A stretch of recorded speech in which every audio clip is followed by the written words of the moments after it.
அனைவருக்கும் வணக்கம். ஊராட்சி செயலருக்கு தொடர்ந்து பாடத்திட்டம் நடத்திட்டு இருக்கோங்க. அந்த அடிப்படையில் இப்போ ஊராட்சி செயலருக்கான 3வது பாடத்திட்டமா மாவட்ட ஊராட்சிகள் மற்றும் அதன் பணிகள் பற்றி பார்க்க போறோங்க.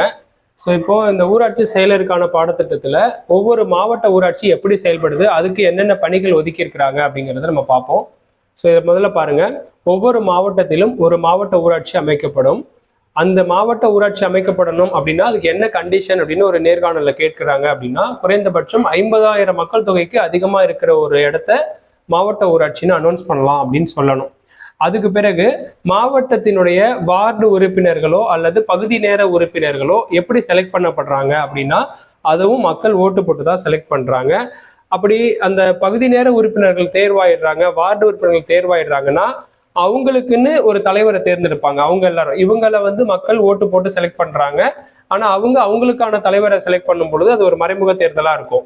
அப்படி செலக்ட் பண்ற பர்சன் யாரு அப்படின்னா சேர்மன் அப்படின்னு சொல்லலாம். ஸோ அதனால சேர்மன் மாவட்ட ஊராட்சியில தேர்ந்தெடுக்கப்படக்கூடிய ஒரு மறைமுக தேர்தல் மூலமா தேர்ந்தெடுக்கக்கூடிய ஒரு தலைவர் அப்படின்னு சொல்லணும். அடுத்தது பாத்தீங்கன்னா, இந்த வார்டு உறுப்பினர்களோ சேர்மனோ அல்லது இந்த பகுதி நேர உறுப்பினர்களோ எத்தனை ஆண்டுகள் பதவியில் இருக்கலாம் அப்படின்னா 5 ஆண்டுகள் அவங்க பதவி காலத்துல இருப்பாங்க. ஸோ அதுக்கப்புறம் இந்த மாவட்ட ஊராட்சியினுடைய முக்கியமான பணிகள் அப்படின்னு கேட்டாலே 2 முக்கியமான பணிகள் தான் இருக்கு.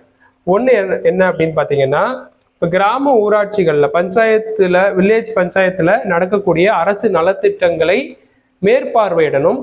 அப்புறம் அரசாங்கத்தினுடைய நலத்திட்டங்கள் கிராமப்புற பகுதிகளுக்கு என்னென்ன ஒதுக்கணும் அப்படின்றதெல்லாம் மேற்பார்வையிடுறது ஒரு வேலை.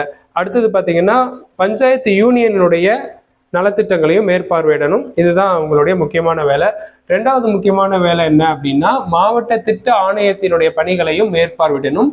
அதாவது டிஸ்ட்ரிக்ட்டுக்குன்னு சொல்லிட்டு பிளானிங் கமிஷன்ஸ் இருக்கும். அந்த பிளானிங் கமிஷன் அந்த டிஸ்ட்ரிக்டோட டெவலப்மெண்ட்டுக்கு என்ன பண்றாங்க அப்படின்னு பார்க்கணும், அதை மேற்பார்வையிடணும். ஸோ அதுக்கு அடுத்ததா பார்த்தீங்கன்னா, இப்போ நகர்ப்புற உள்ளாட்சிகள்ல என்னென்னலாம் இருக்குன்னு ஒரு கொஸ்டின் கேட்குறாங்க அப்படின்னா இதெல்லாம் சொல்லணும். டவுன் பஞ்சாயத்துன்ற பேரூராட்சி இருக்கும், முனிசிபாலிட்டி அப்படின்ற நகராட்சி இருக்கும், கார்பரேஷன் அப்படிங்கிற மாநகராட்சி இருக்கும் அப்படின்னு சொல்லணும். இதை பத்தி அடுத்த வகுப்புல பார்ப்போம். அடுத்தது பார்த்தீங்கன்னா, இது மாதிரி நகர்ப்புற உள்ளாட்சி இப்படி இருக்குன்னா நகர்ப்புறத்தினுடைய பஞ்சாயத்துகள் வேற என்னென்னலாம் இருக்கு அப்படின்னு கேட்குறாங்க அப்படின்னா, அறிவிக்கப்பட்ட பகுதி குழுக்களான நோட்டிஃபைடு ஏரியா கமிட்டி இருக்கும், நகர்பகுதி குழுக்களான டவுன் ஏரியா கமிட்டி இருக்கும், இராணுவ குடியிருப்பு வாரியமான கண்டோன்மெண்ட் போர்டு இருக்கும், குடியிருப்புகளான டவுன்ஷிப்ஸ் இருக்கும், துறைமுக பொறுப்பு கழகங்களான போர்ட் ட்ரஸ்ட் இருக்கும், சிறப்பு நோக்க நிறுவனங்களான ஸ்பெஷல் பர்பஸ் ஏஜென்சிலாம் இந்த நகர்ப்புற பஞ்சாயத்துகள் அமைப்புக்குள்ளதான் வரும் அப்படின்னு சொல்லணும்.